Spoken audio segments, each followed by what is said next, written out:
And welcome to the channel. Today I'm going to show you how you can remove the notification software like Tabulaz or like that things from your Samsung Galaxy Tab S9 Ultra.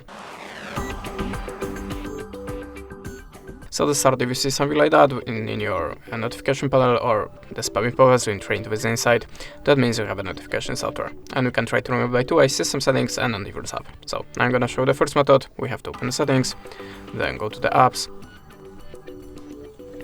And now check the list, and if you see something strange, the app that you have not installed by yourself, the app that you not recognize the name of it, just uninstall it by opening and choose the uninstall button, tap on the OK, and after that go back to the app list. Now look for your web browser. In my case it's Google Chrome, then tap on the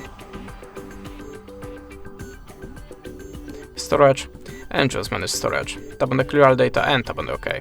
After that your web browser should be free from notification software. But if you're doing that simple for you can also try to download antivirus app, so go to the Play Store and look for the best antivirus app for you. I'm using Avast, so we can start it now. We have to pass the setup, click continue. Sorry about the rotation. Close the ads and now tap on the continue with ads. It's not possible to rotate it, so never mind. Now you have to tap on the green circle and choose the OK. Then enable the permission to the files, go back to the app, and now the scanning process starting, and after that your tablet shall be free from notification software. And that's it. Thanks for watching, leave us a like or a comment, and goodbye.